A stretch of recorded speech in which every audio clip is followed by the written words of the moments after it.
সম্মানিত সভাপতিকে অন্তরের অন্তঃস্থল থেকে আমি শুভেচ্ছা জ্ঞাপন করছি। সম্মানিত সহসভাপতি জনাব মোহাম্মদ জিয়াউর রহমান, আজকের এই মাহফিলের সম্মানিত প্রধান অতিথি জনাব আলহাজ মোহাম্মদ মোশাররফ হোসেন, প্রধান মেহমান জনাব ডক্টর মুস্তফা ফয়সাল পারভেজ, আজকের এই মাহফিলের সম্মানিত বিশেষ অতিথিবৃন্দ, সম্মানিত ওলামায়ে কেরাম, সম্মানিত আলোচকগণ, আমার সামনে যিনারা বসে আছেন, যিনাদেরকে আল্লাহ দয়া করে, রহম করে, পছন্দ করে জান্নাতের বাগানে কবুল করেছেন, দুই একজন আমিন করলেন, বাদ বাকি বললেন না। আপনারা কখনোই মনে করবেন না যে আপনি ইচ্ছা করে এখানে এসেছেন। আল্লাহ যদি না চাইতো আমরা এই জান্নাতের বাগানে কেউ আসতে পারতাম না।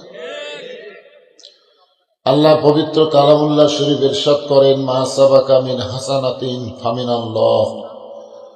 বান্দা বান্দির দ্বারা যখন কোনো ভালো কাজ হয়, এই কাজ বান্দা বান্দি করে না, বরং আল্লাহ করায়।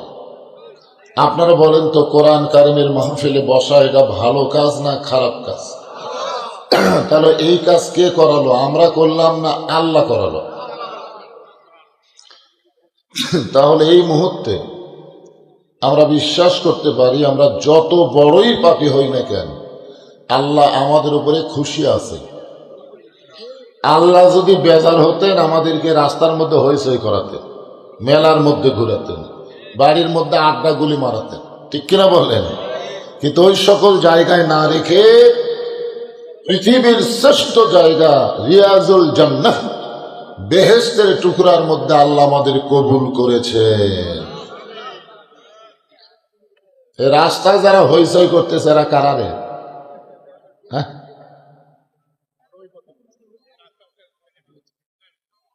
আর কথা কয় না। আর একবার হইচই করে তো দেখি, এদিকে জন্মের 12টা বেজে দিল। কারণ জন্ম যদি ঠিক হয়, তাহলে কোরআনের মাহফিল বাদ দিয়ে রাস্তায় হইচই করবে না, ঠিক কিনা বলেন? এখানে কথা হচ্ছে, ওরা রাস্তায় হইচই করতেছে। এটা হাট বাজার? এটা কি হাট বাজার? এটা জান্নাতের বাগান। আমার সামনে যারা বসে আছেন, আমি আমার অন্তরের অন্তঃস্থল থেকে আপনাদের সবাইকে শুভেচ্ছা জ্ঞাপন করছি। সম্মানিত মা বোনেরা, পর্দার অন্তরালে বসে বসে যারা আলোচনা শুনতেছেন, আমি তাদেরকেও শ্রদ্ধা জ্ঞাপন করি। এই মুহূর্তে জানতে চাচ্ছি আপনারা সকলে কেমন আছেন? আলহামদুলিল্লাহ রাব্বিল আলামিন। যে আল্লাহ শারীরিক সুস্থতা, মানসিক প্রশান্তি দান করে আজকের এই জান্নাতের বাগানে কবুল করলেন, আমরা সে আল্লাহর উপরে খুশি না বেজার? তাহলে জবান খুলে সমস্বরে সকলে বলবো, রব্বানা লাকাল হামদ হামদান কাসীরান তাইয়িবান মুবারাকান ফীহি। আমরা এমন একজন আল্লাহর প্রশংসা করলাম যে আল্লাহ রুহের জগতে আমাদের রুহগুলোকে পছন্দ করে দুনিয়ার জগতে মুসলমানের ঘরে কবুল করেছেন, যার কারণে আমরা বলতে পারি আমরা হলাম জন্মসূত্রেই মুসলমান। সুবহানাল্লাহ। জন্মসূত্রে মুসলমান হওয়া এটা আল্লাহর খাস রহমত। আল্লাহ যদি আমাদের হিন্দুর ঘরে পাঠাতো, ইহুদি খ্রিস্টান বৌদ্ধদের ঘরে পাঠাতো, তাহলে আমরা জন্মসূত্রে কি হতাম? হিন্দু হতাম না? তাহলে আল্লাহ আমাদেরকে কেন মুসলমানের ঘরে পাঠাইয়া ঘোষণা করলেন, গায়রাল ইসলামি দীনান ফালাই ইউকবালা মিনহু। এই যে জন্মসূত্রে মুসলমানের মধ্যে কি লাভ, একটা ছোট্ট কথা বলি। আল্লাহ রাসূল মসজিদে নববীর ভিতরে বসে আছেন, আল্লাহর নবী। এমন সময় হযরত আবু বকর মসজিদের দিকে রওনা দিলেন। মসজিদের দরজায় গিয়া লক্ষ্য করে দেখেন নবী একা বসে না, করে নবীর দুইটা নাতি বসে খেলা করতেছে। দুই উরাতের উপরে দুই নাতি বসেছে, বসে আবার খেলা করতেছে। খেলার সাইজটা হলো, এক নাতি নবীর মাথার টুপি খুলে ফেলে দেয়, আর এক নাতি নবীর দাড়ি ধরে মারে টান। কার দাড়ি? যেই নবীর জুতার পরশে আল্লাহর আরশ ধন্য হয়ে যায়, সেই নবীর মাথার টুপি ফেলে দেয়, সেই নবীর দাড়ি ধরে টান মারে। আবু বকর রাদিয়াল্লাহু লক্ষ্য করে দেখেন নবী দুই নাতির উপর কোনো বিরক্ত না হয়ে বরং দুইজনকে বুকের মধ্যে নিয়ে আবার আদর করতেছে। হযরত আবু বকর বললেন, আল্লাহ, এতদিন শুধু জানতাম আমার নবী বিশ্ব নবী, কিন্তু আজকে নিজের চোখে দেখলাম আমার নবী শুধু বিশ্ব নবী নয়, আমার নবী হলেন পৃথিবীর 1 নম্বর নানা। নানা হিসাবে আমাদের নবী কয় নম্বর? নবী হিসাবে, নেতা হিসাবে এই জায়গায় 1 নম্বর মানতেছে না তো। নবীর প্রতি দরুদ পড়ে, নবীরে সালাম করে মিলাদের ভিতরে, কিন্তু নবীর সমাজ গড়ার কাজে অনেকের দ্বন্দ্ব মনে বাজে। আমার নবী শুধু নেতা হিসাবেই যে 1 নম্বর তা না, রাষ্ট্রপতি হিসাবেও 1 নম্বর। বাতিলের বিরুদ্ধে হকের পক্ষে আমাদের নবী সেনাপতি হিসাবে 1 নম্বর। আল্লাহর নবী 27টা যুদ্ধের সেনাপতিত্ব করেছেন। বাবা হিসাবে কয় নম্বর? স্বামী হিসাবে, বিশ্বস্ত হিসাবে, বিশ্বাসী হিসাবে, সুন্দর হিসাবে। মাশাআল্লাহ, মানে যে দিকে যাবেন সেই দিকে আমাদের নবী হলেন 1 নম্বর। আর সেই 1 নম্বর বাদ দিয়ে এরা কার পিছনে ঘোরে? আমার নেতার চরিত্র ফুলের মতন পবিত্র, খোঁজলে দেখেন ভোটের ব্যস্ততায় নামাজ পড়ে না একত্র। এলা নেতা করে, এরকে পিছনে তারা চামচাগিরি করতেছে, আর হাওড়ার বাড়ি খেবি ভাই।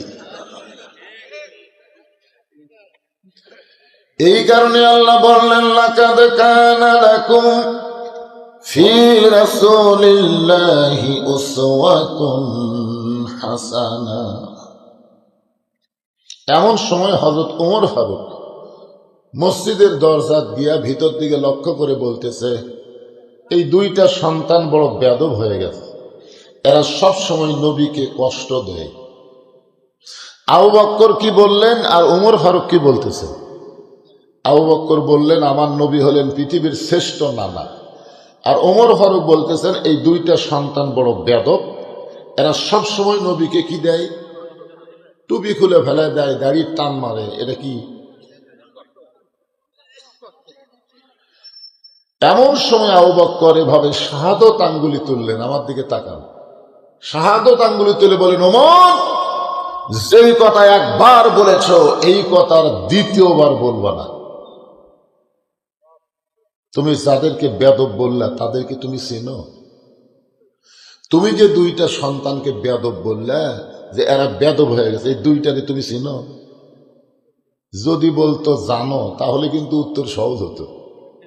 যখন বলছে চিনো, চিনো, চিনা আর জানা এই দুইটা কিন্তু এক না। বাংলাদেশের মুসলমান কোরআন সম্পর্কে জানে যে কোরআন পৃথিবীর শ্রেষ্ঠ কিতাব, কিন্তু কোরআনকে চিনে না। কোরআনকে সেই দিন বাংলার মুসলমান চিনতে পারবে যেদিন কোরআন অনুযায়ী বাংলার মুসলমান চলবে। ধরে কোন ঠিক কিনা? আমরা একটু চিনানোর চেষ্টা করতেছি যে সব দেখা হলো শেষ, আগামীতে আমরা দেখবো আল্লাহর কোরআনের বাংলা। এই কথাটা কইলি অনেকের আবার চুলকে, অনেকের অ্যালার্জি হয়। হুজুর আবার কি শুরু করলেন? ওমর ফারুক বলেন, আবু বকর ভাই, এই দুই পুস্কারে আমি চিনব না কেন? পুস্কা পুস্কা বলেন না, আর ছোট পিচ্চি, এই দুইটা পিচ্চির আমি চিনব না কেন? এরা হলো আলী আর ফাতেমার সন্তান। আবু বকর বলেন, ওমর, মাইক এরকম বেশি কি ইকো মিকো দিচ্ছে নাকি? বন্ধ করে তো। আবু বকর বলেন, ওমর, শুধু আলী আর ফাতেমার সন্তান হিসাবে চিনলে হবে না, এদের আরো পরিচয় আছে। ওমর ফারুক বললেন, এদের আর কোনো পরিচয় আমার জানা নাই, আর কোনো পরিচয় আমার জানা নাই। আবু বকর বললেন, তাহলে শোনো, তুমি কত বছর বয়সে ঈমান গ্রহণ করছা? ওমর ফারুক বললেন, আমি 27 বছর বয়সে ঈমান গ্রহণ করছি। আবু বকর বললেন, ঈমান গ্রহণ করার আগে তুমি কি ছিলে? ওমর ফারুক বললেন, সব চাইতে বড় মাস্তান কাফের ছিলাম। খালি কাফের ছিল না, মাস্তানও ছিল। ঠিক কিনা বলেন? আল্লাহ নবীকে নাঙ্গা তরবারি নিয়ে হত্যা করার উদ্দেশ্যে রওনা দিয়েছিল কে? ওমর। আবু বকর, ওমর, আমিও 35 বছর বয়সে ঈমান গ্রহণ করেছি। ঈমান গ্রহণ করার আগে আমিও কাফের ছিলাম। তাহলে তোমার জীবনের 27 বছর তুমি কুফরি হালে কাটাইছ, আমার জীবনের 35 বছর আমি কুফরি হালে কাটাইছি। আর যে দুইটা সন্তানকে তুমি বেয়াদব বলতেছ, এরা জন্মসূত্রে জান্নাতি হয়ে জন্মেছে। ওমর ফারুক বলে, আবু বকর ভাই, এই চিন্তা তো আমি কোনোদিন করি নাই। আজকে যারা আমরা এখানে বসে আছি, আমরা যে জন্মসূত্রে মুসলমান হয়ে জন্মগ্রহণ করেছি, এটা আল্লাহর কত বড় রহমত, একটাবার চিন্তা করে দেখছে? আহা, তাহলে হিন্দুর ঘরে জন্ম নিলি বুঝতেন ভগবানের খবর কি। যান, যে আল্লাহ আমাদেরকে জন্মসূত্রে মুসলমানের ঘরে কবুল করে মুসলমান পরিচয় দেওয়ার তৌফিক দিয়েছেন, আমরা সে আল্লাহর উপরে খুশি না বেজার? তাহলে জবান খুলে আর একবার বলি আলহামদুলিল্লাহ। একবার আদম আলাইহিস সালাম রাস্তা দিয়ে যাচ্ছিলেন, যাওয়ার সময় দেখে তার বেটা শীশ আলাইহিস সালাম বসে আছে, কিন্তু বসার সাইজ নাই। আপনারা বলেন তো, বসার একটা সাইজ নাই? 5 বছরের জন্য বসা হাসিনা বিনা ভোটে 15 বছর পর্যন্ত থাকলো। কোন কথা ঠিক কিনা? তাও মাঝে মধ্যে আবার কয় 41 সালের আগে আমি ওট মো না, এমন বসা বসিছে ভাই, উঠবি। আপনারা বলেন, একটা বসার সাইজ নাই? আমি যেখানে বসে আছি, মনে করেন আমি 2 নম্বর বক্তা, প্রধান বক্তা আসা মাত্রই আমাকে কি ওটা লাগবে না? কেন তোর আর চেয়ার থাকার টাইম আছে, কারণ তোর সময় শেষ। তা আপনারা যারা বসে আছেন, এরা জায়গা খুবই ছোট করছে, বুঝলেন? কিন্তু তো আবার পাক করছে 1 নম্বর। একের 5 মন চাউল, 1.5 মন গোস্ত, খালি গোস্তই, খালি বিরিয়ানি পাকাছে। কিন্তু এই বিরিয়ানি খাওয়ার মানুষ আসলে জায়গা করতে দিবি, আমি তো বুঝতে পারছি না। এই জন্য আপনারা যারা বসে আছেন, একটু শীতের দিন একটু সাইড হয়ে বসে তো ভাই। যার সামনে 1 ইঞ্চি ফাঁকা আছে, আধা ফাঁকা আছে, একটু আল্লাহর হস্তে, আমি কিন্তু বক্তার হস্তে কইনি, আল্লাহর হস্তে গেছে, আল্লাহর হস্তে। হ্যাঁ, কি পাও লড়ন যাচ্ছে না? যার যাচ্ছে না তাই ওখানে খুঁটে হয়ে থাকেন, কিন্তু যাই লড়াচড়া করবার পারবেন তাই একটু ঝুঁকি টিকি দিয়ে সামনের দিকে আসেন তো দেখি। রাস্তার একটা ছেলেও যেন আর জ্ঞানজাম করবার না পারে, ওরা যেন মাহফিল এসে বসে, এই জন্য একটু জিকির করেন আর সামনে চেপে বসেন। লা ইলাহা ইল্লাল্লাহ, লা ইলাহা ইল্লাল্লাহ, লা ইলাহা, লা ইলাহা ইল্লাল্লাহ মুহাম্মাদুর রাসূলুল্লাহ সাল্লাল্লাহু আলাইহি সাল্লাম। আমাদের এই ছেলেগুলা আমাদের যে যে বাচ্চাগুলো হয়েছে করতেছে না, এরা এরকম হওয়ার পিছনে কারণ কি? আপনার বলেন তো, আপনাদের গ্রামগঞ্জে মেয়ে মানুষেরা যে হাঁস মুরগি ছাড়া দিয়ে পালে, মানে ফার্মত পালে না, এমনি ছাড়া দিয়ে পালে, তাকে আমরা দেশি মুরগি করি। এই দেশি মুরগি সন্ধ্যার সময় ঘরাত খোঁজ করে কি করে না? করে না? লাইট দিয়ে দেখে যে ঠিক মতো উঠলো কিনা।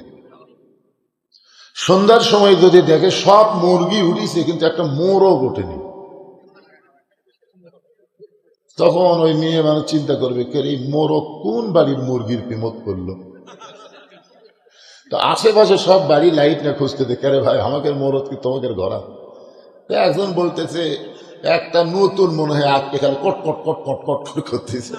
তো লাইট মেরা দেখে ওই মোরগি ঘর ধরা বলতে দেখে আমার ঘরাত মুরগি নাই, এই ঘরাত কেন আইছিস? চিন্তা করে দেখেন, সন্ধ্যার সময় মেয়েরা ঘরের মধ্যে মুরগি হাঁস খোঁজে, পুরুষ মানুষেরা সন্ধ্যার সময় গোয়াল ঘরে গরু ছাগল ঠিক মতো উঠলো কিনা দেখে না ভাই, দেখে না? এটা কখন দেখে? রাত 10টার সময় দেখে না সন্ধ্যার সময় দেখে?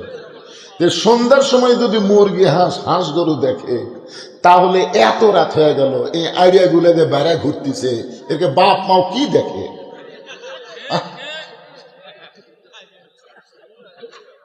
আপনার বলেন তো, এদের দাম কি গরু ছাগলের চাইতে কম?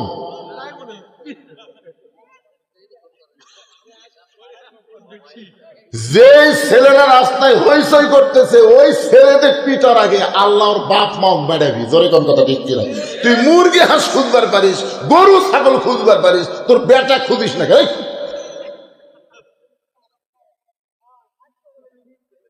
আবার কে কথা কয় রে, আমি উঠবো না কিনে?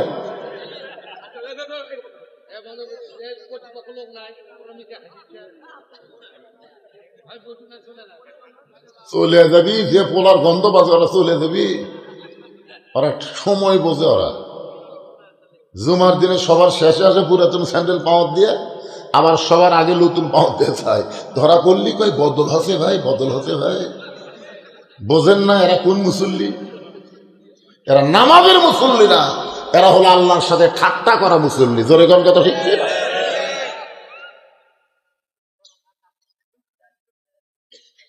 একটু মনোযোগ দিয়ে শুনবেন। আদম আলাইহিস সালাম লক্ষ্য করে দেখে শীষ আলাইহিস সালাম বসে আছে, কিন্তু বসার সাইজ নাই। আদম বললেন, বাবা শীষ, এরকম বেসাইজা বসার কারণ কি?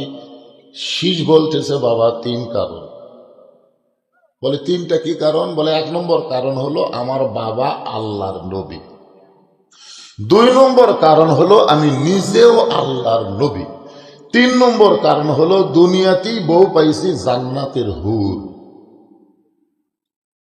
একজন সুবহানাল্লাহ কইছে, আর বাদ বাকি কয়নি। আমরা বেহেশত পাইলে তারপরে হুর পাবো। জোরে কোন ঠিক কিনা? আমি জীবনে হুরের ওয়াজ করি না।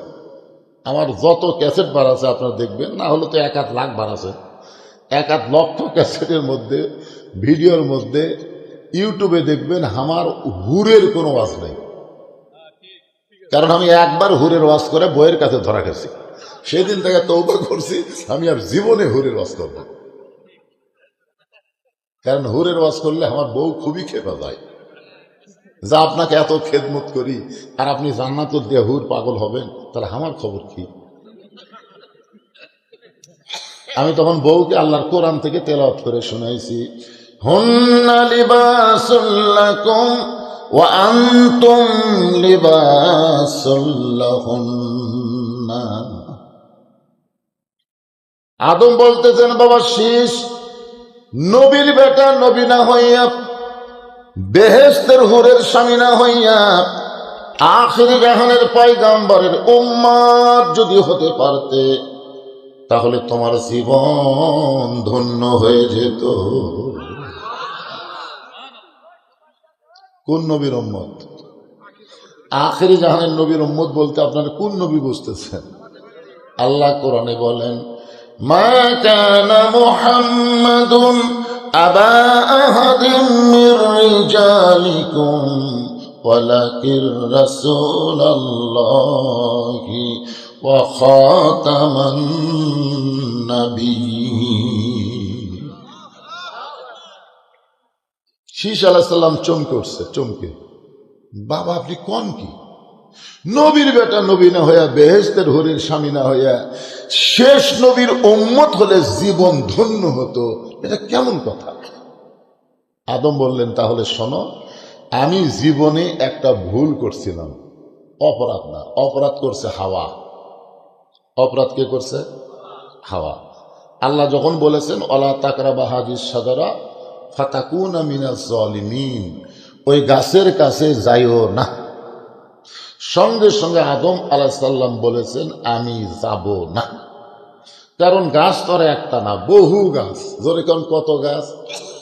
এক গাছের কাছে না গেলে কি হবে? অসুবিধা আছে? কিন্তু হাওয়ার মধ্যে ব্যারাম ধরলো, ওটা তো আছে কি? কারণ মেয়ে মানুষকে নিষেধ করলে আকর্ষণ বাড়ে।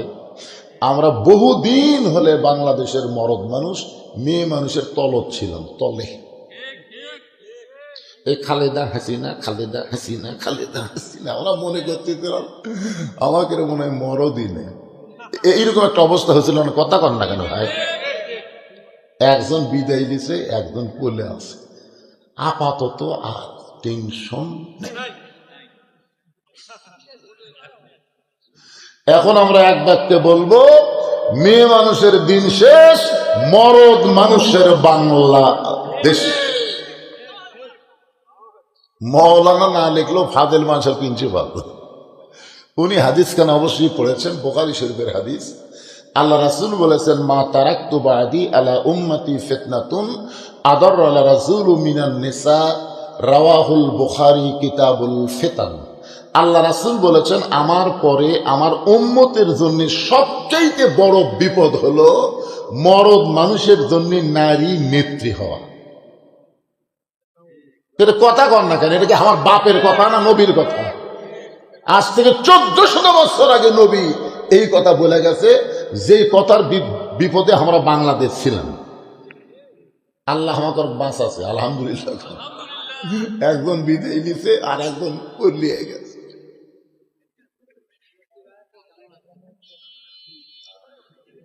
চিন্তা করে দেখেন কি অবস্থা রে। হাওয়া তো গন্ধম ফল খালোই খালো, খা। শয়তানের ওয়াসওয়াসায় ওটা আবার আদমও খিলালো শরবত করে। যখন কি করে? আদম নবী যখন ওই শরবত আলা গন্ধম খাচ্ছে, তখন হাওয়া আবার মুচকি মুচকি হাসতেছে। মানে শয়তান এমন বুদ্ধি দিছে যে এই গাছের ফল খেলে জান্নাত ছাড়া লাগবে না। হ্যাঁ, তো এখন আদম বলে, হাওয়া হাসো কেন? বলে, হাসার কারণ হলো যেটা ফল আকারে পারিনি সেটা শরবত করে খিলেছি। আপনারা বলেন তো, আদম নবী কি ঢুকি চিপিছে? সঙ্গে সঙ্গে এই জায়গা এমন ভাবে একটা টিপি মারছে, দেখেন আমাকে হাত দেয়, দেখেন এটা একটা গুটি আছে, দেখেন না হাত দেয়, এটা আমাকে বাপের চিহ্ন। বারে ওই যে বাপ মারিছে বেটাকে একই চিহ্ন। আর মেয়ে মানুষের এই জায়গার কোনো গুটি নেই, হড় হড়া দা শুনবি বাড়ি করে দিবি। খালি যদি কন যে এই কথা কাকু কোয়া যাবি না, ওই যতক্ষণ না বলবি ততক্ষণ আর ভাতই হজম হবি না। মানে ভিতরে যে গুটি নেই, কারণ ঠোকে বাড়ায়। আর আমাদের এই জায়গা কি আছে? খালি একবার যদি এর নিচে চলে যায় আমরা জীবন যাবে, কিন্তু এই কথা সহজে কাউকে বলবার চাই না। আদম আলাইহিস সালাম ডান হাত কানা গলার মধ্যে ঢুকাই দিলেন, রক্ত বমি করলেন। এরপর আল্লাহ বললেন, আদম জান্নাত থেকে বের হয়ে যাও। আদম বলে, আল্লাহ আমি গন্ধম ফল খাইনি, গন্ধম গাছের কাছে একটা বারও তাকাইনি। হাওয়া যে আমারে শরবত করে গন্ধম ফল খাওয়াইছে, আমি জানাও খাইনি। যখন জানবার পাইছি তখন রক্ত বমি করেছি। এরপরে আমার দোষ কোথায়? আদম বলতেছে, আল্লাহ আমার কোনোই দোষ নেই, তুমি দেখো তো আল্লাহ আমার দোষ কোথায়? আল্লাহ বলছে যে হাওয়া তোর কে হয়? হাওয়া তো আমার বউ হয়। তো তোর বউ কি করবি তুই খেয়াল করবি না? তোর বউ যে মাথার চুল বেচা খাচ্ছে, তুই মরদ কি করিস? তুই খালি পেয়ারা শুট কিনা দেশ, আর তুই জুই তেল কিনা দেশ, কিউট তেল কিনা দেশ, আর তোর বউ খালি মাথার চুল বেচা খায়। 10,000 টাকা কেজি। তেরে মরত যে মেয়ে মানুষ মারা গেলে 5টা কাপড় দেওয়া লাগে, তার মধ্যে একটা কাপড় হলো মাথা বাং, একটা হলো সিনা বাং, আর 3টা কাপড় হলো পুরুষের মতোই। ঠিক কিনা বলে? তো মরে গেলে যে মেয়ে মাথা বান্ধা লাগে, তো বেঁচে থাকতে সেই মেয়ে মানুষ যদি মাথার চুল বেচা খায়, আল্লাহ স্বামী ছাড়বি? খেয়াল করার দরকার আছে না নাই? আল্লাহ আদম হাওয়া গন্ধম গাছের কাছে কখন গেছিল? আদম বলে আমি খেয়াল করি নাই। হাওয়া কখন শয়তানের ওয়াজ শুনলো? শয়তানের ওয়াজ হাওয়া কখন শুনলো? শয়তান যে জান্নাতে এসে হাওয়ার কাছে ওয়াজ করলো, এই ওয়াজটা হাওয়া কখন শুনলো? আদমকে আমি খেয়াল করি নাই। এখন বলেন তো শয়তানের ওয়াজ কোথায়? এখন শয়তানের ওয়াজ হচ্ছে স্টার জলসা, জি বাংলা। এ না দেখলে আপনি বউ আছে নাই দেখে, তাহলে মরছেন, তাহলে মরছেন। শোনেন, ওই জান্নাতের মধ্যে শয়তান ধোকা দিয়ে গন্ধম খেলেছে, আর এখনো শয়তান ধোকা দিয়ে স্টার জলসা, জি বাংলা দেখাচ্ছে। ভারতের প্রত্যেকটা নাটকের মধ্যে হিন্দুদের পূজার বাদ্য মুসলমানের ঘরের মধ্যে হরি হরি ইলো করে বাঁচতেছে। যেরকম কথা কন না কেন? আপনি একজন মুসলমান, আপনার ঘর হিন্দুদের পূজার বাদ্য বাজবে, তার মানে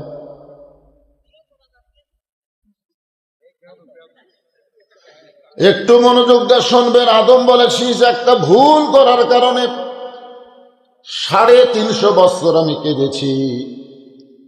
আমার চোখের পানি পড়তে পড়তে গালের গোস্ত খসে পড়ে গেল, হাড় বের হয়ে গেছে। এরপরে এক সময় আমি বললাম, আল্লাহ সামান্য একটা ভুল করার কারণে এত কান্না কানলাম, এরপরও আপনি আমারে মাফ করেন না।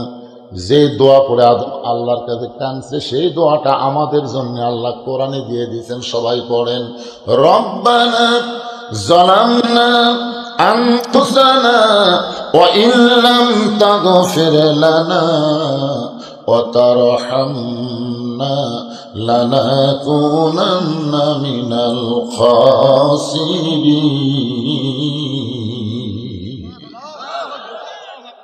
আল্লাহ আদম শুধু কাঁদলে হবে না, কাঁদার মতন কাঁদা লাগবে। এই আপনাদের এদিকে চক দুলাহার বাড়ি ভাড়া নেন, হ্যাঁ, অনেক আগে, তখন আমি সাইকেল ওয়াজ করতেছিলাম। ওই সময় একটা লোক একটা গজল গাচ্ছে আর কান দিচ্ছে, বুঝলেন? গজলটা এরকম, ইব্রাহিমে কান্দে অগ্নি কুণ্ডে, ইসমাইল কান্দে শরীর তলে, বনবাসে পয়রারে কান্দে বিবি হাজেরা রে, আল্লাহ কান্দে জানি। গাচ্ছে আর চোখ দেখালে দর দর করে পানি ছাড়তেছে। ফেরেশতারা বলতেছে, আল্লাহ তোমার বান্দা যে হারে কানতে কানতে গজল গাচ্ছে, আর রেজাল্ট কি? আল্লাহ বলতেছে বিনা হিসাবে জাহান্নামী। বিনা হিসাবে কি মানে? এর হিসাবই লাগবে না, এক বিনা হিসাবে জাহান্নাম দেওয়া লাগবে। আপনারা বলেন তো, এই লোকটা যে কানতেছে, এই কান্নার মধ্যে সত্যি না মিথ্যা? ইব্রাহিম নবী অগ্নিকুণ্ড পায়নি, তাহলে কানবে কেমনে? ইব্রাহিম নবী অগ্নিকুণ্ডে পড়ার আগে আল্লাহ ঘোষণা করলেন, কুলনা ইয়া নারু কুনি বারদাও ওয়া সালামান আলা ইব্রাহিম। আপনার বলেন তো, পড়ার পরে না পড়ার আগে? পড়ার আগেই যদি শান্তির বাগান হয়ে যায়, তাহলে কখন ইব্রাহিম কানল? ইসমাইল শরীর তলে কান্দিছে। আল্লাহ যেখানে কোরআন শরীফে বলেছে, বাবা আপনি আমাকে ধৈর্যশীলের মধ্যে পাবেন ইনশাআল্লাহ আমার সাবিরিন, তাই বলে কান্দিছে। এই যে নবীদের সামনে মিথ্যা কথা বলে কান্দার কারণে ওর ঠিকানা জান্নাত হবে। এই জন্য শুধু কাঁদলে হবে না, কাঁদার মতন কান্দা লাগবে। অনেকে গজল গায়ের কান্দে, পাহাড় কাটিলাম জঙ্গল খুঁজিলাম রাসূল তোমার, আজও বুঝি দেখা পাইলাম না। আপনার বলেন তো, পাহাড় কাটিয়া জঙ্গল খুঁজে নবী পাওয়া যাবে? হ্যাঁ, এই জন্য শুধু কাঁদলে হবে না। আল্লাহ বলে, আদম কাঁদার মতন কাঁদো। আদম বলে, বাবা শীষ, তাহলে শোনো, আমি কাঁদার মতন কাঁদার জন্য বর্তমানে যেখানে আল্লাহর কাবা ঘর, ওই জায়গার মধ্যে আমি এমন ভাবে বসে গেলাম, কাদার সাগরে ডুব দিয়ে দেখতে পাই জান্নাতের দরজায় লেখা আছে, লা ইলাহা ইল্লাল্লাহু মুহাম্মাদুর রাসূলুল্লাহ। আমি বললাম, আল্লাহ রব্বানা যালামনা বলে 350 বছর আপনার কাছে কেঁদেছি, ওই মোহাম্মদ রাসূলকে ওসিলা করে একটু কাঁদতে চাই। আল্লাহ বলে, আদম কান্দিস না, ওই নামটা ওসিলা ধরার সঙ্গে সঙ্গে আমি আল্লাহ তোমাকে মাফ করে দিলাম। আদম বলে, শিশরে,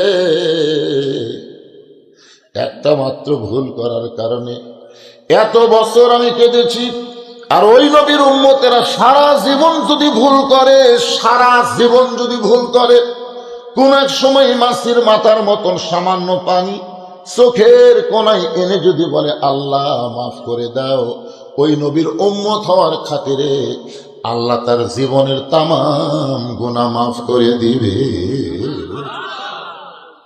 শীষ আলাইহিস সালাম দাঁড়ায় বলতেছে, বাবা নবীর বেটা নবী না হইয়া, বেহেশতের হুরের স্বামী না হইয়া, ওই নবীর উম্মত যদি হতে পারতাম, জীবন বড় ধন্য হয়ে যেত। আদম বলে, বাবা শীষ, ওই নবীর উম্মত হওয়ার চাইলেই হওয়া যায় না রে, ওই নবীর উম্মত হতে গেলে ভাগ্য লাগে। তাহলে আমাদের ভাগ্য কত ভালো, কথা কয় না? আমরা বিশ্ব নবীর উম্মত হয়ে গেলাম।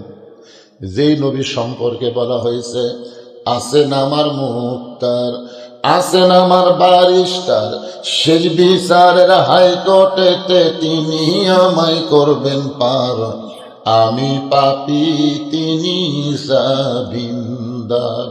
আল্লাহ যখন হাকিম হইয়া আমাদেরকে আসামি বানায় বিচার শুরু করবেন, ওই সময় আমাদের নবী উকিল হয়ে, বারিস্টার হয়ে আমাদের পক্ষে আল্লাহর কাছে ওকালতি করে আমাদেরকে সুপারিশ করে জান্নাতে পৌঁছায় দিবে। এমন একজন নবীর উম্মত হওয়াতে আপনারা খুশি না বেজার? তাহলে জবান খুলে বলি আলহামদুলিল্লাহ। আমাদের ভাগ্য কত ভালো রে, আমরা জন্মসূত্রে মুসলমান হলাম, বিশ্ব নবীর উম্মত হলাম, আল্লাহ আমাদেরকে এমন একটা নিয়ামত দিল। আরে যত নিয়ামত আল্লাহ পৃথিবীতে দিছে, আল্লাহর যত কিতাব দুনিয়াতে আল্লাহ পাঠাইছে, সমস্ত কিতাবের মধ্যে কম বেশি হয়ে গেছে। জোরে কোন কথা ঠিক কিনা? ইচ্ছা মতো বাড়াছে, ইচ্ছা মতো বার করেছে, ইচ্ছা মতো ঢুকেছে, কিন্তু এই একটা মাত্র কিতাব, যেই কিতাবের প্রথমে আল্লাহ বললেন, যালিকাল কিতাবু লা রাইবা ফীহি হুদাল লিল মুত্তাকিন। এই কিতাবের মধ্যে কোনো সন্দেহ? কেউ যদি মনে করে হুজুর ওদের 1500 বছর আগে কোরআন নাজিল করছে, এখনই কি তাই আছে? যদি যদি একটু কম বেশি হয়। আল্লাহ বলেছেন, ইন্না নাহনু নাযালনা যিকরা ওয়া ইন্না লাহু লাহাফিজুন। এই কোরআন হেফাজতের দায়িত্ব কার? আরো জোরে বলেন। বাংলাদেশ হেফাজতের দায়িত্ব কার? মসজিদ হেফাজতের দায়িত্ব কার? কথা কয় না। মসজিদ হেফাজতের দায়িত্ব কার? মাদ্রাসা হেফাজতের দায়িত্ব কার? এই যে আপনার চিন্তা চলে গেছে, মসজিদ কার ঘর? হেফাজত করবি কে? আল্লাহ করবে। তো এশার নামাজ পড়ে মুয়াজ্জিন তালা না দিয়ে বাড়িতে গেছে, ফজর আজান দিবার দেয়, আসে থেকে মাইক নেই। আপনারা বলেন তো, এই লয়াপাড়ার লোক আল্লাহ ধরবি না মুয়াজ্জিনকে ধরবি? সত্যি কথা বলেন, কাক ধরবি? এই মুয়াজ্জিন, এই তালা দেখলি কে রে? মুয়াজ্জিন যদি বলে আল্লাহর ঘর আল্লাহ রক্ষা করবে, আমার তালা দেওয়া লাগবে কে? আরে পাগলা, শুধুমাত্র একমাত্র কোরআন ছাড়া অন্য কোনো কিছু হেফাজতের দায়িত্ব আল্লাহ নেয়নি। এই কোরআনের মাধ্যমে আমাদেরকে সবকিছু হেফাজতের দায়িত্ব দিয়েছে। ধরে কোন কথা ঠিক কি না? নবী হিজরত করে মদিনাত গেলেন। মক্কা বিজয় যখন হলো, সাহাবেরা বললেন, ইয়া রাসূলুল্লাহ, এতদিন হলে যে কাবার দিকে মুখ করে আমরা মদিনা থেকে নামাজ পড়লাম, এই কাবা ঘর আমরা একটু তাওয়াফ করবার চাই। তখন আল্লাহ নবী বলেন, চলো যাই। নবী সমস্ত সাহাবীদের নিয়ে কাবা ঘর তাওয়াফ করতেছে। 10,000 সংখ্যায় কত? 10,000 হলে কাবা ঘর তাওয়াফ করতেছে। 7 পাকে এক তাওয়াফ, 7 পাকে এক তাওয়াফ, 4 পাক কেবল হচ্ছে, 4 পাক। ইতিমধ্যে আল্লাহ রাসূল বললেন, তাওয়াফ বন্ধ। তো সাহাবীরা বললেন, হুজুর আপনি বললেন 7 পাকে এক তাওয়াফ, তো 4 পাকে বন্ধ কেন? রাসূল বললেন, যে আল্লাহর ঘর আমরা তাওয়াফ করতেছি, এই ঘরের দরজা আছে? সাহাবীরা বললেন, অবশ্যই আছে। তাহলে দরজা খুলে দেখি তো ঘরের খবর কি। খালি তো ঘুরলি হবি না, আগে দেখা লাগবে না? নবী দরজা খুলে দেখে, বাবা রে, 360টা মূর্তি খালি ঝুলে আছে।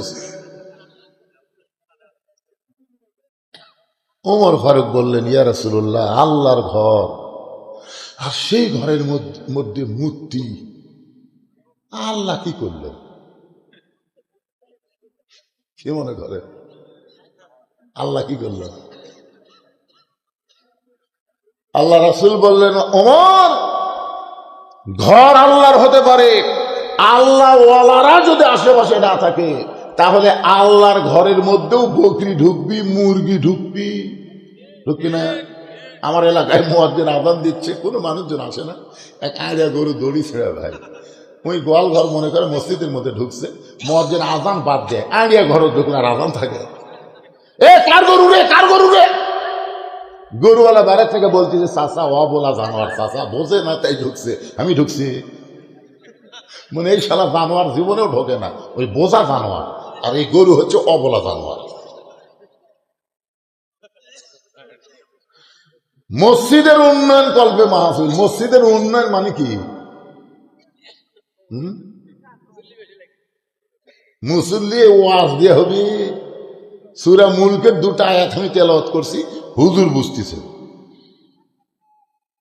সূরা মুলক, জোরে কর নাম কি? আমাকে ওয়াজ দিয়ে নামাজি হবি? বাপের ওয়াজ দেয় বেটা নামাজি হচ্ছে না।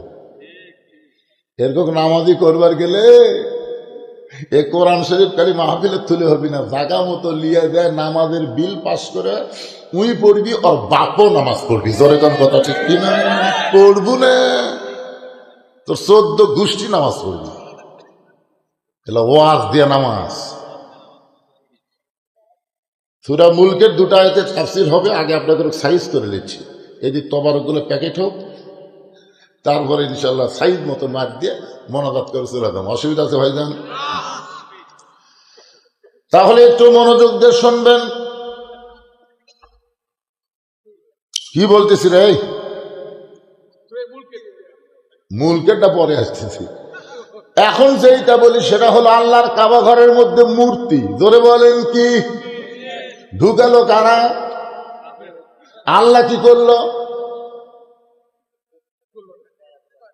আল্লাহ কিছু করছে?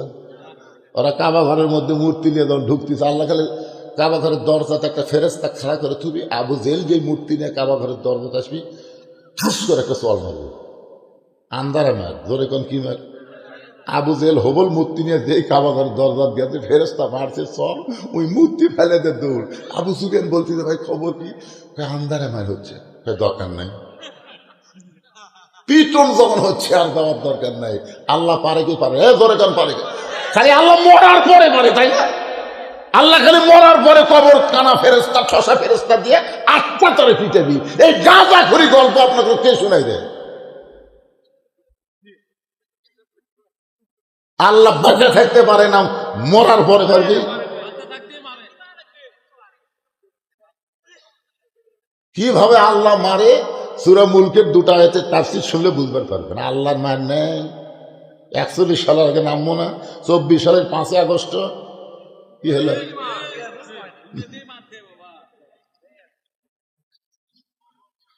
আল্লাহ রাসূল মূর্তিগুলো বের করলেন, বললেন পাহাড়ের সঙ্গে বাড়ি মারো, সাফা মারোয়া সবচাইতে নিকটে পাহাড়, মূর্তির পাও ধরো আর বাড়ি মারে চুরমার করে দাও। নবীর একজন মামা ছিল সাদ ইবনে আক্কাস, একটা সুন্দর মূর্তির দিকে তাকায় আছে। ওই মূর্তিটা আবার হযরত ইব্রাহিমের চেহারায় তৈরি করছে। জাতির পিতা হযরত ইব্রাহিমের চেহারায় মূর্তিটা তৈরি করছে। নবীর মামা সেই মূর্তির দিকে তাকায় বলতেছে, এটাই হলো ইব্রাহিম নবীর মূর্তি। নবী বললেন, চাচা, মূর্তি ভাঙ্গার সময় দেওয়া যাবে, কিন্তু মূর্তি দেখার কোনো সুযোগ মুসলমানের নাই। 17.5 বছর হাসিনা আমাদের বাংলাদেশ মূর্তির দেশ বানাইছিল। জোরে কোন কথা ঠিক কিনা? 5ই আগস্টে যখন দেশটা স্বাধীন হলো, ওই মূর্তি ভাঙতে 10 ঘন্টাও লাগেনি। জোরে কোন কথা ঠিক কিনা? বাংলার মুসলমান বুঝা দিল, আমরা মূর্তির না, আমরা হলাম আল্লাহর বান্দা।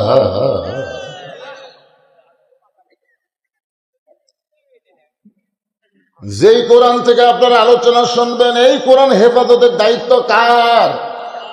সেই কোরআনে আল্লাহ বললেন, তাবারাকাল্লাযী বিয়াদিহিল মুলকু ওয়া হুয়া আলা কুল্লি শাইইন কাদির। আমার দিকে তাকান বাবান। আগে তো আপনাকে আসলাহার লয়া পাড়া, তারপরে ওই যে কি ওটা মন্তাহার ফন্তাহার যত আছে, এদিকে ভাইলসুন তাইলসুন চকদুলাহার, এমন কোন পাড়া নেই যে পাড়া আমি ওয়াজ করিনি। কিন্তু এখনকার সেটা পাচ্ছেন, এই আব্দুল সালাম 1.5 বছর হলে ঘুরে ঘুরে। আমি এই জন্য আসি না, বুঝলেন? আমার অন্য জায়গা টেজের উপর যে লোক হয়, একটা টেজ করে, টেজের যে লোক হয়, আপনার আমার সামনে তত লোক নেই, মানে আমার এই ওয়াজ সাপে না। এলে এখন না না, এই যে কয়টা লোক তারা যেন চালু বলে করে, তাহলে হবি কেবল সুরা মুলকের আয়ত টান দিন। একটু খেয়াল করে দেখেন তো, হ্যাঁ, চাষ কলে গল্প মারতেছে, আমাদের 5 মিনিট চাষ কলে গল্প মারতেছে। আওয়ামী লীগ ক্ষমতা ছিল, আগামীতে বিএনপি ক্ষমতা আসতেছে। কি গল্প! আর 5 মিনিট চাষ কলে গল্প করতেছে 4-5 জন। আওয়ামী লীগ ক্ষমতা ছিল, আগামীতে বিএনপি ক্ষমতা আসতেছে। আমি ভিতরে ঢুকে বললাম, নাউজুবিল্লাহ নাউজুবিল্লাহ নাউজুবিল্লাহ 3 বার। তো 2 জন আমার বলছে, হুজুর আওয়ামী লীগ ক্ষমতা ছিল, আপনি বিশ্বাস করেন না? আমি বললাম না। বিএনপি ক্ষমতা আসতেছে, এটাও আপনি বিশ্বাস করেন না? না। একজন কয়, তাহলে কে আসবে? আওয়ামী লীগও ছিল না, বিএনপিও আসবে না, তাহলে কে আসবে? বললাম, পাগলা, সব সময় যিনি ক্ষমতা, তিনি হলেন আমার আল্লাহ। সব সময় যিনি ক্ষমতায়, তিনি কে? আরো জোরে। আওয়ামী লীগ ক্ষমতায় ছিল না, বিএনপিও ক্ষমতা আসবে না। আল্লাহ বলতেছেন, ওয়া আলা কুল্লি শাইইন কাদির। প্রত্যেকটা বিষয়ের উপরে একমাত্র ক্ষমতা কার? আর এটি কি হচ্ছে রে ভাই? কি হচ্ছে? ঠিক আছে,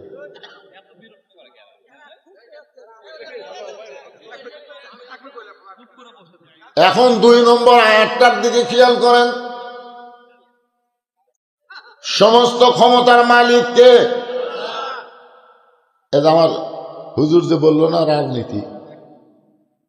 রাজনীতি এটা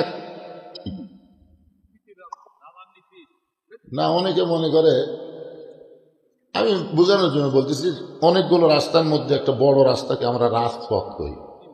হাঁসের মধ্যে বড় হাঁসকে আমরা রাজহাঁস বলি না ভাইজান? মিস্ত্রির মধ্যে বড় মিস্ত্রিকে আমরা রাজমিস্ত্রি বলি। তো নীতির মধ্যে বড় নীতি হলো রাজনীতি। আপনার বলেন তো, মানুষের নীতি বড় না আল্লাহর নীতি বড়? রাজাকে সারাদিন ভিক্ষা করে ফকির বাড়িতে আসে, বুঝছেন? এখন এই ফকিরের ভিক্ষা থেকে ফকুর নিকালে লব উল্টা তোলে। ফকুর নিকায় কি হচ্ছে রে? সারা জীবন ভিক্ষা করা লাগবে, একদিনের ভিক্ষা আর একদিন চলে না। ফকির কয়, ভিক্ষা করতে যে কি কষ্ট রে, এটা যারা ফকির হচ্ছে তারা বুঝতেছে বর্তমানে কুত্তার অত্যাচার আর ভিক্ষাই করা যাচ্ছে না। ধরে কোন কথা ঠিক কিনা? বর্তমান কুত্তার দুই দলকে দেখতে পারতেছে না, একটা হলো মসজিদের মুয়াজ্জিন আর একটা হলো ফকির। এই মুয়াজ্জিন আযান দিবার গেলে কুত্তাতে দৌড়ে আসে, মানে মসজিদের জানলা চর্বি হয়েছে।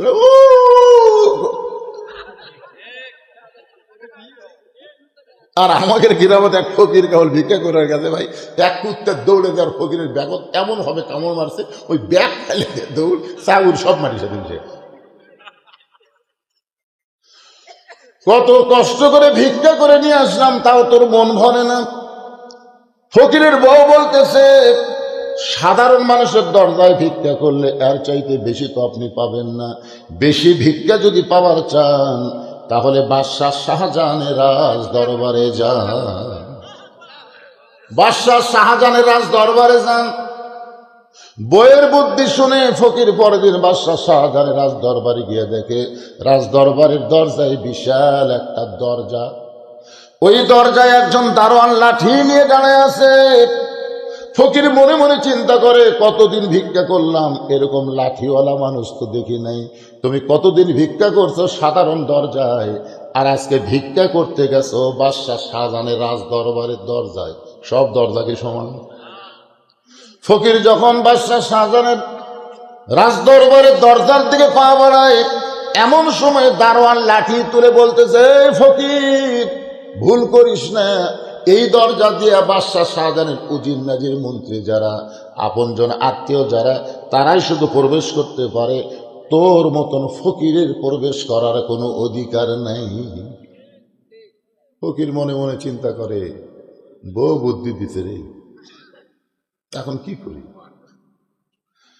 এমন সময় আল্লাহর কোরআন ফকিরের অন্তরের মধ্যে জাগরুক হয়েছে। ওয়াদউ ইলা সাবিলি রাব্বিকা বিল হিকমাহ মাউইযাতিন হাসানা। জোরে কান সুবহানাল্লাহ। আমি ভাঙ্গাচোরা ফকির মানুষ, ওই লাঠিওয়ালা দারোয়ানের সাথে পারবো? এখন হিকমত অবলম্বন করে ফকির এক দৌড়ে গিয়ে দারোয়ানের দুইটা পা চাইপা ধরে বলতেছে, ভাই যান, আমি হলাম একজন ফকির ভাই, আমার চোখের পানি আপনার পাওয়াত ফেলাইয়া দিলাম। এমন সময় দারোয়ান ফকিরের হাত ধরে তুলে বলতেছে, তুইও যা আমিও তাই, তুই ভিক্ষা করে খাস আর আমি দরজা পাহারা দিয়ে খাই, আমাদের দুইজনের মধ্যে কোনো তফাৎ নাই। ফকির বলতেছে, তাহলে আমি একটু ভিতরে ঢুকবার চাই। দারোয়ান বলে, পাগল, এই দরজায় মনে করিস শেষ দরজা না, এরপর আরো 15টা দরজা আছে, প্রত্যেকটা দরজায় একটা করে দারোয়ান লাঠি নিয়ে দাঁড়িয়ে আছে। আমি যদি তোরে ছাইরা দিই, পরের দারোয়ান তোরে পিটন দিবে। তুই কি পিটন খাবার চাস ভাই? বরং পিটন না খাইয়া তুই ফেরত চলে যা। ফকির বলতেছে, আপনি শুধু ছাড়েন, পরের দরজার দারোয়ান ছাড়বে কি ছাড়বে না সেটা আমার ব্যাপার। প্রথম দরজার দারোয়ান ঠাট্টা করে দরজা খুলে দিছে, পরের দরজার দারোয়ানের পিটন খায় বেটা এমনি ফেরত আসবে, এই মনে করে যখন দরজা ছাইরা দেয়, ফকির ভিতরে ঢুকে দেখে 100 গজ দূরে আর একটা দরজায় দারোয়ান লাঠি নিয়ে দাঁড়ায় আছে। ফকিরকে দেখে লাঠি করে বলতেছে, এই ফকির ঢুকলা কেমনি? কথার সাইজ দেখেন, এই ফকির ঢুকলা কেমনি? ফকির বলতেছে, কেমনে ঢুকলাম যদি জানবার চাও তাহলে প্রথম দরজার দারোয়ানের কাছে যাও। কেমনে ঢুকলাম যদি জানবার চাও তাহলে প্রথম দরজার দারোয়ানের কাছে যাও। ও আমার পরিচয় শুনে কাঁপতে কাঁপতে দরজা খুলে দিস। এখন তুমি পরিচয় শুনবা না দরজা খুলবা? দারোয়ান মনে মনে চিন্তা করে, এর যদি পরিচয় না থাকলো তাহলে প্রথম দরজার দারোয়ান তো দরজা খুলতো না। ও যখন খুলে দিছে, খামাকে আমি দরজা বন্ধ করে আমার চাকরি হেরাবার পারবো না। এর ঢপে ফকির হতে পারে, কিন্তু বেটা আসলে ফকির না। দ্বিতীয় দরজার দারোয়ান যখন দরজা খুলে দেয়, ফকির একই কায়দায় সমস্ত দারোয়ানের কাছ থেকে দরজা খুলে রাজ দরবারের মধ্যে প্রবেশ করেছে। ইমাম গাজ্জালি বলেন, রে দুনিয়ার মুসলমানেরা, প্রথম দরজায় যদি কলেমা নিয়ে তোমরা মোকাবেলা করতে পারো, ওই মৃত্যুর দরজায় মালাকুল মউত যখন জানটা কবজ করতে আসবে, এমন সময় কলেমা দিয়ে যদি মোকাবেলা করতে পারো, কবর বলো, মিজান বলো, হাসর বলো, পুলসিরাত বলো, আর কোন দরজায় তোমাদের আটকানো হবে না। সালামুন আলাইকুম তিবতুম ফাদখুলুহা খালিদিন, আল্লাহ জান্নাতের সব দরজা খুলে দিবে। তাহলে আমরা যারা আজকের মাহফিলে বসে আছি, আমাদের দুনিয়া থেকে বিদায় নেওয়ার প্রথম দরজার নাম কি? মৃত্যু। জোরে কার নাম কি? এই মৃত্যুর সময় আমাদের জবানে যেই জিনিসটা থাকতে হবে সেইটা হলো কলিমাতুত তাইয়্যিবা। সকলে বলেন লা ইলাহা ইল্লাল্লাহু মুহাম্মাদুর রাসূলুল্লাহ। দেখে প্রধানমন্ত্রী আসতেছে, প্রধানমন্ত্রী ফকিরকে দেখে বলতেছে, ভাই মনে যান কষ্ট নেন না, আপনার চেহারা ফকিরের মতন, কিন্তু এতগুলা দরজা পাড়ি দিয়ে ভিতরে যখন ঢুকছেন আপনার ফকির মনে করতে আমার সন্দেহ হচ্ছে। আপনি কে ভাই? ফকির বলতেছে, তুই কে? আপনারা কোন এতগুলো দরজা পাড়ি দিয়ে ভিতরে ঢুকছে, কারণ মশান বাড়েনি। এই তুই কে রে? আমি হলাম উজিরে আজম, প্রধানমন্ত্রী। ফকির বলতে যে বাদশাহ শাহজাহানকে দেখছিস? যেই বলছে বাদশাহ শাহজাহানকে দেখছিস, প্রধানমন্ত্রী চমকে উঠছে। আমরা জীবনেও তার নাম ধরি না, সবাই বলি জাহাপনা সম্রাট। আর এই বেটা কয় বাদশাহ শাহজাহান। হতে পারে বাদশাহ শাহজাহান নিকটতম কেউ। জোড়হাত করে বলতেছে, বাবাজি আপনাকে চিনতে পারি নাই, আমার বেয়াদবি মাফ করবেন। ওই যে ছোট্ট ঘর, ওই ছোট্ট ঘরের মধ্যে বাদশাহ নামদার ঢুকছে। এবার ফকির ধীরে ধীরে ধীরে ওই ছোট্ট ঘরের দরজার কাছে গিয়ে দেখে দরজাখানা বন্ধ, একটা জানালার পাল্লা খোলা আছে। ওই পাল্লা দিয়ে ভিতর দিকে তাকায় দেখে গোটা ঘরের ভিতরে একটা মাত্র মানুষ, আর কোনো মানুষ নাই। এভাবে দুই হাত তোলে কান্দে আর বলে, বাদশাহ, ও বাদশার বাদশাহ, তোমার দরবারে আমি ফকির। ফকির জানলা দিয়ে তাকায় দেখে গোটা ঘরের মধ্যে কোনো মানুষ নাই, একজন মাত্র মানুষ। দুই হাত তোলে কান্দারে বলে, বাদশাহ, ও বাদশাহ, তোমার দরবারে আমি ফকির। ফকির মনে মনে কয়, বইয়ের বুদ্ধি শুনে আসলাম বাদশার কাছে। আর আইসা দিকে বাদশাহ নিজেই ফকির হয়ে কাঁদতেছে। যেখানে বাদশাহ ফকির হয় সেটা হলো গজবের এলাকা। আমার মতন ফকির কি? যেখানে বাদশাহ ফকির হয় এই জায়গায় বেশিক্ষণ থাকা চলবে না। এই মনে করে ফকির যখন আবার বের হবার চাচ্ছে, এতদিন মানুষের দরজায় ভিক্ষা করলাম, এরা কোনোদিন ফকির ফকির বলে কান্দে নাই। আর বইয়ের বুদ্ধি শুনে এমন একটা জায়গায় আসলাম যে নিজেই ফকির ফকির বলে কাঁদতেছে। যে নিজে ফকির হয় তার দেওয়ার মতন কিছুই নাই। ফকির মনটা খারাপ করে বের হওয়ার জন্য এই দিকের প্রথম দারোয়ানের কাছে যখন আইছে, দারোয়ান বলতেছে, ভাবছেন আপনি কি বাদশার সাথে দেখা পাচ্ছেন? আপনি কি বাদশার সাথে দেখা পাচ্ছেন? ফকির চিল্লায় বলে, এ দারোয়ানের বাচ্চা দারোয়ান, খালি দরজা পাহারা দিয়ে খাস, ভিতরের খবর জানিস না। তোরা যাকে বাদশা বাদশা বলে পূজা করতেছিস, আমি নিজের চোখে দেখলাম ফকির হয়ে কাঁদতেছে। তাবারাকাল্লাযী বিয়াদিহিল মুলক ওয়া হুয়া আলা কুল্লি শাইইন কাদির।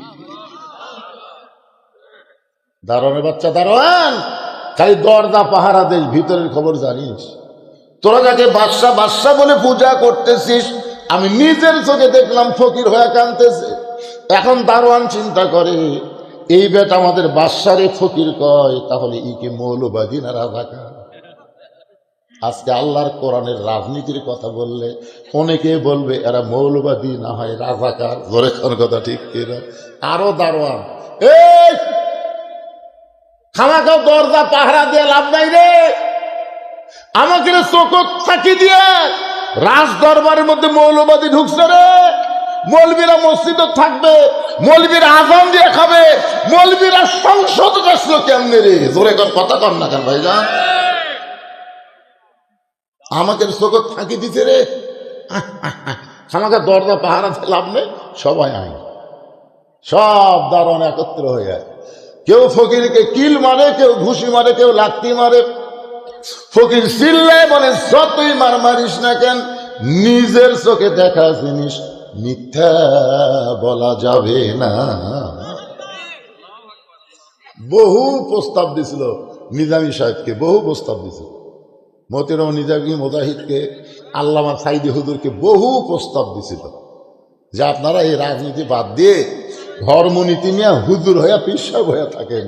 তখন আল্লামা সাইদি বলেছে, নিজের চোখে দেখা জিনিস তাবারাকাল্লাযী বিয়াদিহিল মুলক, নিজের চোখে যারা দেখছে আল্লাহ ছাড়া কোনো বাদশা নাই, তারা দুনিয়ার মানুষকে বাদশা মানবে না। ধরে কোন কথা কন না কেন?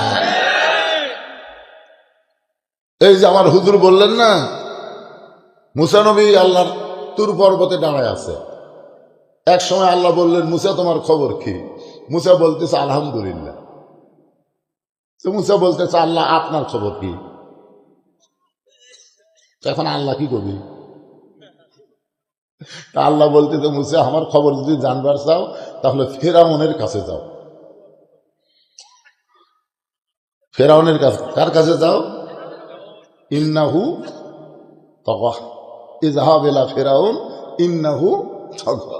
যাও ফেরাউনের কাছে যাও, গেলি বুঝবে আমি আল্লাহ কেমন আছি। মুসা নবী চিন্তা করে, আল্লাহ কেন ফেরাউনের কাছে যাওয়া লাগবে, দেখি তো যাই। তা আল্লাহ কেমন আছে দেখবার গেছে, যায় দেখে ফেরাউন এরকম সিয়ারত বসে জিকির করতেছে, আনা রব্বুকুমুল আলা, আনা রব্বুকুমুল আলা, আনা রব্বুকুমুল আলা। কতগুলো শালারা জিকির করে না, আমার দয়াল বাবার দরবারেতে কেউ ফিরে না খালি হাতে। এই শালারাও যা, ফেরাউনও তাই। জোরে কথা কর না কেন ভাই? দয়াল বাবা কোনো কিছু দিবার পারবে না, যা দেওয়ার মালিক হচ্ছে আমার আল্লাহ। ধরে কথা কন না কেন? ইয়াকা নাবুদু ওয়া ইয়াকা নাস্তাইন, গোলামি যার করি তার কাছে আমরা চাই, অন্য কোনো বাবার কাছে কোনো মাজারে আমাদের চাওয়ার কোনো অবকাশ নাই। তো মুসা নবী আল্লাহ কেমন আছে দেখবার যায়, দেখে ফেরাউন বলতেছে, আমি হলাম সবচাইতে বড় আল্লাহ, আমি হলাম সবচাইতে বড় আল্লাহ। মানে আনা রব্বকুমুল আলা, বুঝতেছেন না? আমি হলাম সবচাইতে বড় আল্লাহ, আমি হলাম সবচাইতে বড় আল্লাহ। মুসা কয়, খেরি এখনই তুর পর্বতে কার সাথে কথা হলো? এখনই তুর পর্বতে যার সাথে কথা কলাম তিনি কে? আরে কে?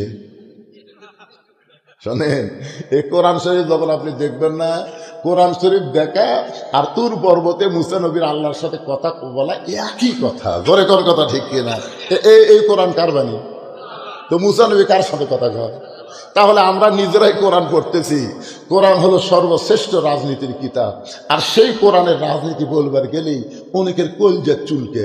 এই শালারাই তো ফেরাউন। কি ইন্নাহু তগা শব্দের অর্থ কি? সীমা লঙ্ঘন করেছে, সীমা লঙ্ঘন করেছে।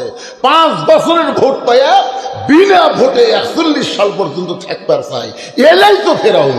কথা কর না কেন ভাই? না, ফেরাউনকে সীমা লঙ্ঘন করছে।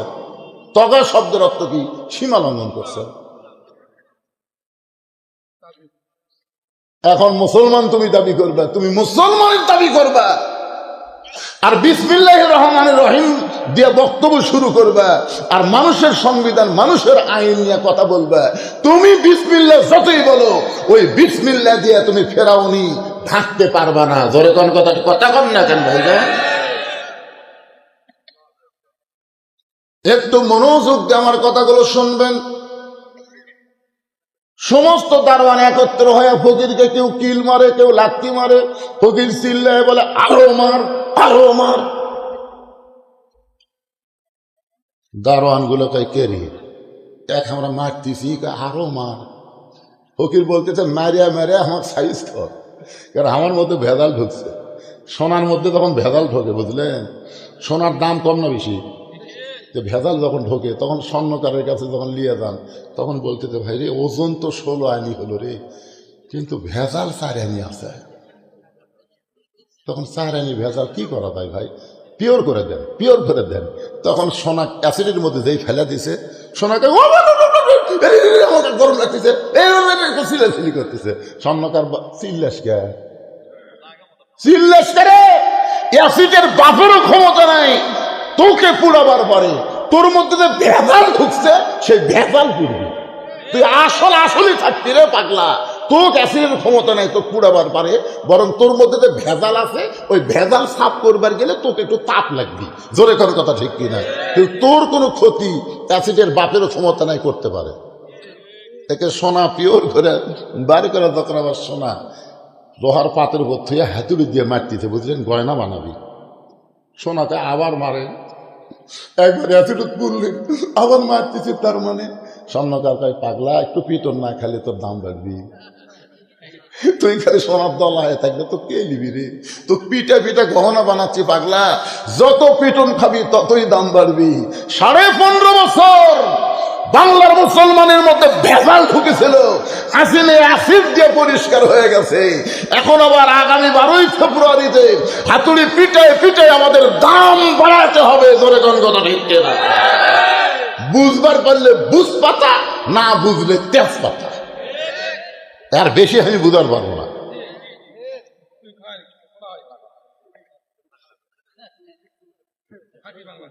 একটু মনোযোগ দিয়ে কথাগুলো শুনবেন। সমস্ত দারোয়ানেরা ফকিরকে মারতেছে।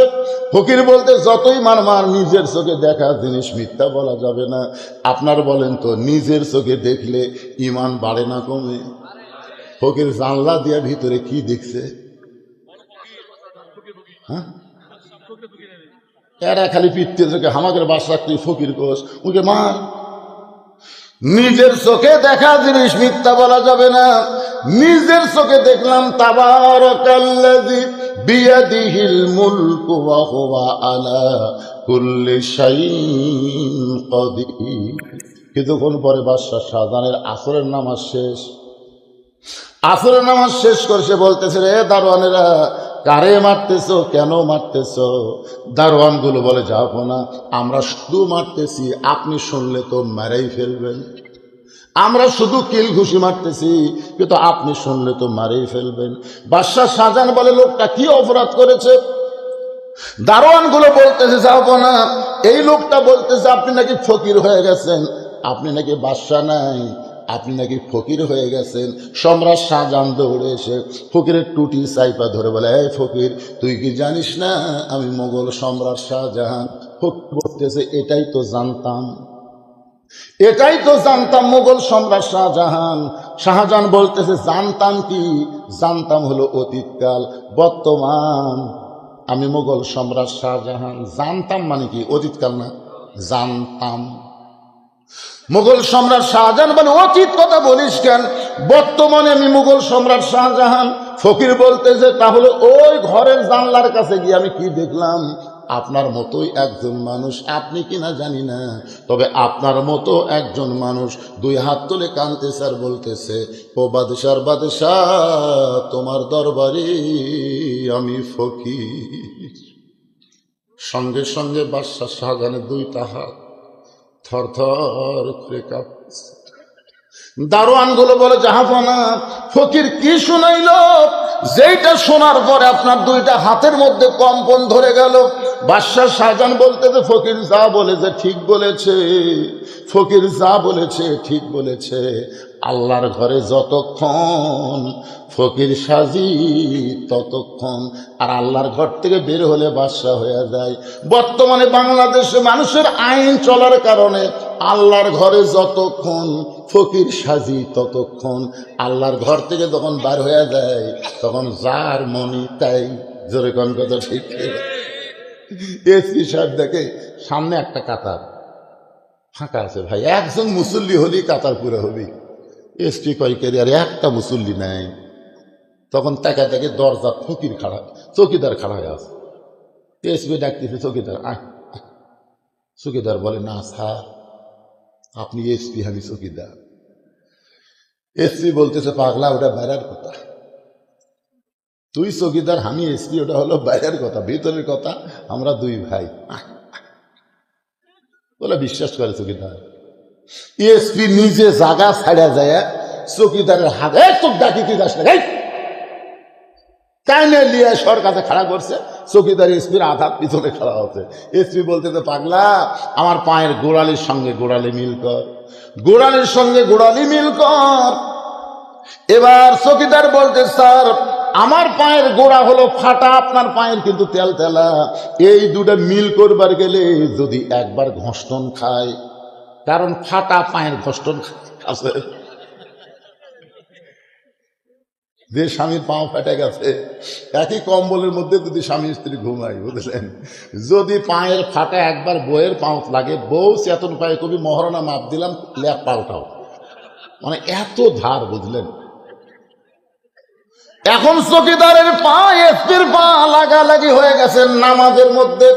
আল্লাহর ঘরে যতক্ষণ এসপি চকিদার ভাই ভাই, ততক্ষণ আল্লাহর ঘর থেকে যখন বাইরে যাবে, তখন দেখবেন জার্মানি তাই 14 দল 20 দল, ঘরের মধ্যে গেলে কয় কাতার, কথা কন না কেন, কয় কাতার বাইর হলে। আপনার বলেন তো এই সিস্টেম কেন হলো? এই সিস্টেম হওয়ার কারণ হলো, আমার দিকে খেয়াল করেন, লিয়াবলুয়াকুম আইয়ুকুম আহসানু আমালান ওয়া হুয়াল আজিজুল গফুর। আল্লাহু আকবার। আপনি যদি কোনো আওয়ামী লীগকে জিজ্ঞাসা করেন এই লয়াপাড়ার এই মসজিদ কার ঘর, বিএনপি যদি জিজ্ঞাসা করেন কার ঘর, জামাত, তবলিগ, যারা নামাজ পড়ে না, দেখছেন,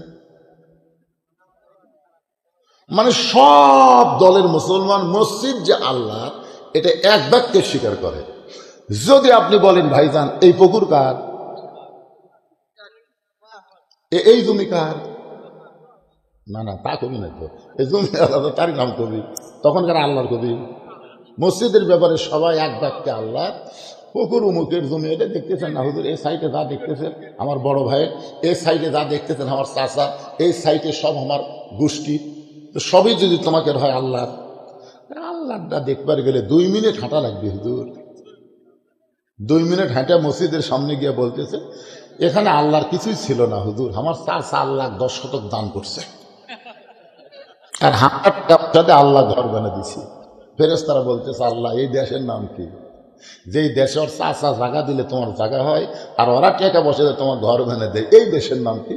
আল্লাহ বলতেছে ওই দেশে খালি কোরআনের ওয়াজ আছে, কোরআনের রাজনীতি নাই, কোরআনের রাষ্ট্র নাই, যার কারণে মসজিদ আল্লাহ দিয়ে বাদ বাকি ওদের নামে অক্ষ করে দিছে। ওরা মসজিদের মধ্যে তখন যাবি আল্লাহর আইন অনুযায়ী চলবি, আর মসজিদের বাইরে গেলে মানুষের আইন অনুযায়ী চলবি। কি বাদশাহ শাহজাহান মসজিদের মধ্যে যতক্ষণ ফকিরের সাথে, ততক্ষণ মসজিদ থেকে বের হয়ে ফকিরের টুটি চাইবা ধরছে। মনে নাই আপনাকে, মনে নেই কি বুঝতেছেন? খালি মসজিদে আল্লাহর ঘর, মসজিদ যেমন আল্লাহর ঘর, গোটা বাংলাদেশও আল্লাহ। কারা কারা বিশ্বাস করেন না মসজিদ কার, বাংলাদেশ কার? এবার আর জোরে করছেন। মসজিদের মধ্যে আল্লাহর আইন চলে। মসজিদের মধ্যে নেতা যদি ভুল করে, সঙ্গে সঙ্গে মুসল্লি লোকমা দেয়, দেয় কি দেয় না? কতক্ষণ দেয় কি দেয় না?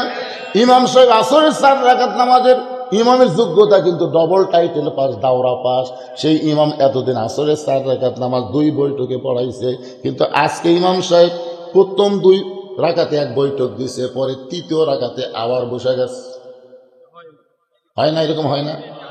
যেই 3 রাকাতে বসে গেছে, এমন সময় এক ভ্যানওয়ালা, সামনে কাতারের একটা মুসল্লির খেয়াল নেই, তারা মনে করতে যে হুজুর যা আমরাও চাই, কিন্তু 3 নম্বর কাতারে এক ভ্যানওয়ালা অটো ভ্যান চালাই, আবার চিন্তা করে কেন আসরের বৈঠক 2 রাকাত আর 4 রাকাত, হুজুর যে 3 রাকাত বসলো। আল্লাহু আকবার।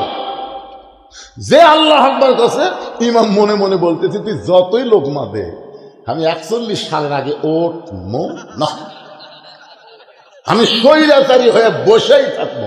আপনার বলেন তো মসজিদের মুসল্লি ইমামের পক্ষে থাকবে না ভ্যানালার পক্ষে যাবে? কেন ভ্যানালার পক্ষে যাবে? কারণ মসজিদ আল্লাহর ঘর, এখানে কোনো মানুষের আইন চলবে না, এখানে আল্লাহর হুকুম চলবে। ধরে কোন কথা ঠিক কিনা? কিন্তু মসজিদের মতন যখন বাংলাদেশে আল্লাহর আইন চলবে, তখন বাংলাদেশটা কেমন হবে? এ যে গ্রুপ আসতেছে 100